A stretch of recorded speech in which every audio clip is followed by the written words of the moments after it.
Good morning students. Welcome to the class. Today's date is 21st September 2020. So we have been doing the lesson 6, the Northern Plain. In our previous class we have discussed about the Northern Plain and its three basins. Before moving towards today's topic, let us discuss the recap or what we have did in our previous class. So in our previous class we have discussed mostly about the Northern Plain. So what is the Northern Plain? The Northern Plain is the most fertile region in India, and this plain actually lies to the south of the Himalayas. The Himalayas at the above, right, to the north of the India are the Himalayas, and it lies to the below the Himalayas we have the Northern Plain. Now this plain extends from Punjab to Assam. Now Northern Plain are of three basins: the Indus Basin, the Ganga Basin and the Brahmaputra Basin. So you have to remember these three basins. Now let us discuss the Indus Basin. So where it is located? It is located in the western part of the Northern Plain. So we have discussed through map. The Northern Plain extends from Punjab till Assam. The west we have the Indus. In between we have the Ganga, and to the easternmost we have the Brahmaputra. So Indus Basin is located in the western part of the Northern Plain. So Indus Basin has rivers like Sutlej and Beas. Now in this river we have the Bhakra Nangal Dam, which is built on the river of Sutlej. Why? Because this river provides electricity and water for farming. Now in this Indus Basin we have the state Punjab also, which is also known as the granary of India or India's breakfast, because a lot amount of wheat is cultivated in this land, or you can say in this state. That's why it is called the granary of India or India's breadbasket. Then we come to the Ganga Basin. Now Ganga Basin, it is located east of the Indus Basin. So here is the west, that is the Indus. To the east, a little bit of east, if you come from the Indus Basin, you will get the Ganga Basin. Now rivers like Ganga, Yamuna and the tributaries you are going to find in this basin. Now what are the special features of this plain, of this basin? Because this is one of the largest part of the northern India.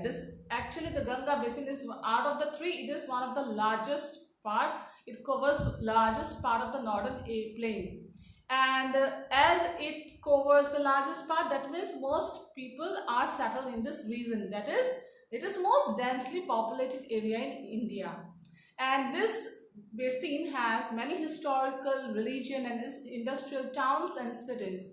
For example, Delhi, Prayagraj, Agra, Varanasi, Haridwar, Kolkata, etc. Then we come to the Brahmaputra Basin. It is located to the easternmost of the northern plain. That means west we have the Indus. If you come a little bit to the east, you will get the Ganga Basin, and to the easternmost you will get the Brahmaputra Basin. Now here the rivers Brahmaputra, Teesta and Manas are included in this basin. And this is a very narrow plain. Okay, the Brahmaputra doesn't have a wide plain. It has a very narrow plain, and it is surrounded by hills and mountains on three sides. So as you can see that we belong to the Brahmaputra Basin, right? So as you can see, the hills and the mountains, whenever we are on a journey, they never leave us. They always surround us whenever we travel to the northeast area, right? Okay. Now today we are going to discuss about the plants and animals and the people residing in the northern plain. Now why does the northern plain have so many national parks? The rivers, fertile land and favorable climate of the northern plain are beneficial for the plants, animals and people. So northern plain, we already know that it's one of the fertile land, right? So that means lots of crops, lots of trees and plants will be growing in this area. And trees and plants, they don't only benefit the people, the human beings. They are also used by the animals, right? Therefore, we are going to get lots and lots of animals in the northern plain. Also lots of plants, herbs, any kind of trees, we are going to get it in northern plain. Clear? Because of the soil, because the soil is very fertile, right? That is one of the most important and the plus point that we, the northern plain, have. Then we come to the plants and animals. So plants and animals. Many forests have been formed over thousands of years in these regions. Animals such as rhinoceros, the elephant and the Royal Bengal tiger live in the northern plain. These forest and animals are very special and need to be protected. So there are many national parks of protected forest here. So about plants and animals, lots of plants and animals are found here. Okay, we have talked about plants, but lots and lots of animals like rhinoceros, Royal Bengal tiger, elephants. So lots of animals you are going to see here. And these forests are being protected. Why? Very special and being protected. Well, because sometimes they are in between few years back, the numbers of rhinoceros were very little, but with the special protection, now the numbers of rhinoceros has grown. In the same way, the Bengal tiger was also, tigers in India was about to get over because people are killing it. There were no more tigers, only few are left. But then the forest people or the government has took some initiative and protected the areas. They have made national parks, protected areas or protected forests where nobody can trespass there, means nobody can enter there, and they can live their own life inside that area. So after that, little by little, what happened? The numbers of the tigers also grew, and today we have lots of tigers in India. You can check the numbers in the Google as well. Okay. Now let us come to the people. The soil of the northern plain is very fertile. So many people living in the northern plain practice farming. Rice, wheat, sugarcane and tea are grown here. We have discussed initially in the reverse chapter itself that why civilizations grow and where it grows, right? Civilization mostly grows near the river banks. Why? Because the soil is fertile and it is very helpful for them. The same way here, people in the northern plain, they used to reside mostly near the river banks, right? Where the soil is fertile. Now, when the soil is fertile, that means it is good for farming. So rice, wheat, sugarcane, tea, these are some of the cultivation that are done in the northern plain. Now let us move towards the be amazed. So what is written here? Approximately 303 million people live in the states of Uttar Pradesh and Bihar in the northern plain of India. Imagine 303 million people only. They live only. See, 303 people itself live in Uttar Pradesh and Bihar. Just think about the other part of the northern plain. This is more than the population of the whole country of Indonesia. Even Indonesia doesn't have this population. So this is much more. The two states cover so many people that it is much more than the population of Indonesia. Then we have the connect the dots, science fun. Jute is grown in the northern plain. It is a natural fabric that is used to make a variety of things. Some of these things are given below. Jute paper, jute bag, jute rope and jute mat. So these are some of the things, products that are being made from jute. So here in India, mostly in Assam, you are going to, they have a factory, jute factory in Silghat in Tejpur. So there you are going to see that what are jutes? We have the gunny bags, you know, where we bring the rices, the bosta we used to say, right? So those are made from jutes. Okay. Then we have the mats also, jute paper also, bag also, jute rope also. So lots and lots of different varieties of things can be produced from jute. Now here we have a maths fun. The Brahmaputra is longer than the Ganga. It is 2,900 kilometer long. But only a part of the Brahmaputra flows through India. The Ganga is 2,510 kilometer long. How much longer is the Brahmaputra than the Ganga? I think you know the answer. You will be able to calculate this one. I'm not going to say because it is one of the easiest maths that has been given. Try to do it on your own and then check the answers with my answers. Now let's come to the workbook part.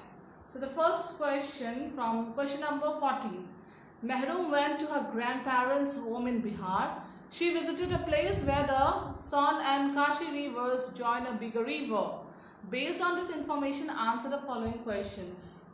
So we have already talked about the Son and Kashi are tributaries of Ganga, right? So the question number A is name the bigger river. Which state will this river flow to next?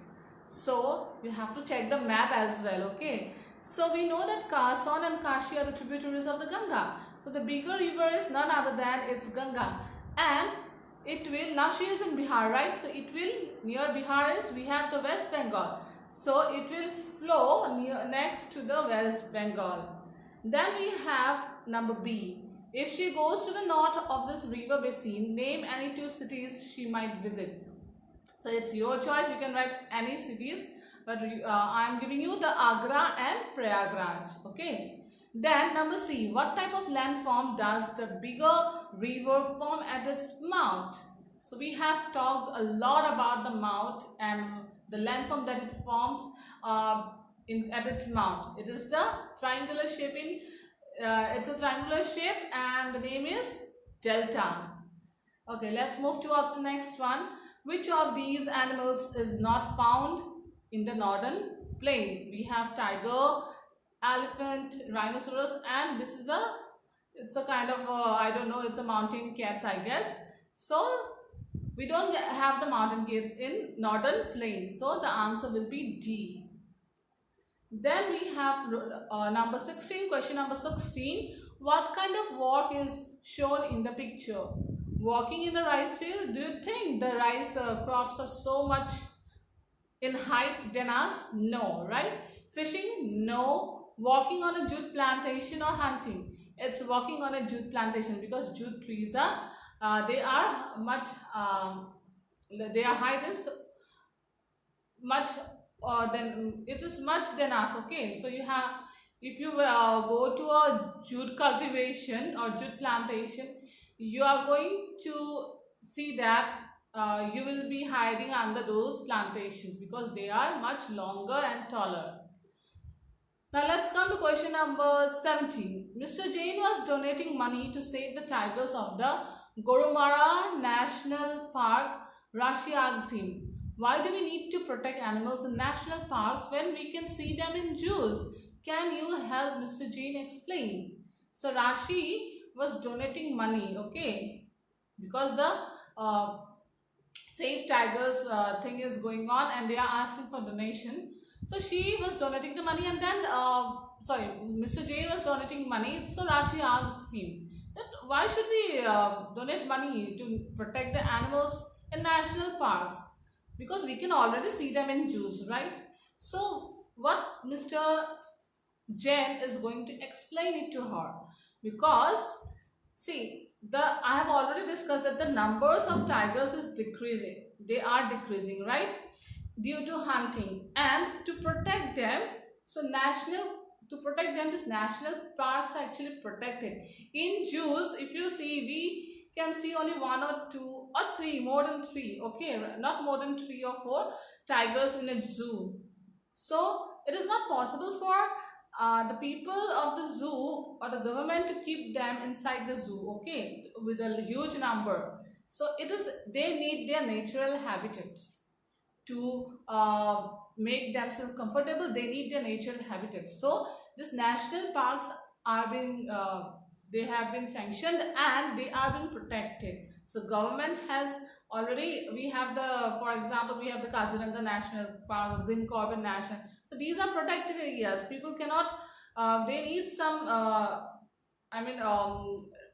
permission to enter there, right? They cannot enter it on their own. So this is how Mr. Jain is going to explain that in national parks, animals can live in their natural habitat, but not in the zoos.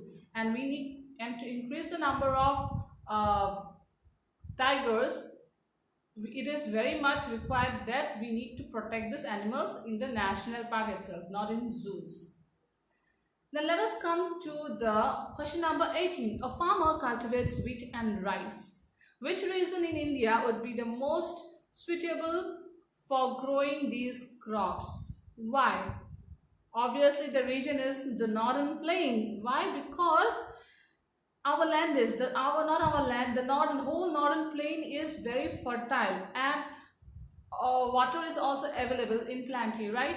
Therefore, for wheat, for rice, for this kind of crops, it is very suitable. That's why most of the people, you can see that they are engaged in northern plain. Most of the people, they are engaged in agriculture. Then let us come to the next one, question number 19. A river originates in the Mansarovar lake. It changed its name when it reaches India. What is the original name of the river? Yes, which one is the river that originates from Mansarovar? It's the Brahmaputra. And what do we call it? It changes its name when it reaches India, right? In India, we call it Brahmaputra. So, what is the original name of the river? It's Sangpo Lake, right? Then number B, what is the name of this river when it reaches India? It's Brahmaputra. Then color the states it flows through in India. So here we have the map given on the book. So here you have to color it, okay? Just look at it. I haven't colored it, but I have put the name of the state. So you have to color it, okay? Sikkim is there, Bihar, Jharkhand, West Bengal, Tripura, Meghalaya, Assam, Arunachal Pradesh, Nagaland, Manipur and Mizoram. These are the states from where the Brahmaputra flows. Then in which country does the river meet the Bay of Bengal? In Bangladesh. So here we end our workbook as well as the chapter. This was the last chapter for your term 1. Please try to read the whole chapters thoroughly, because there will be questions coming from inside the book. Clear? So try to understand the concept and read it, and do pay attention in the class. So here I am going to end my class. Thank you.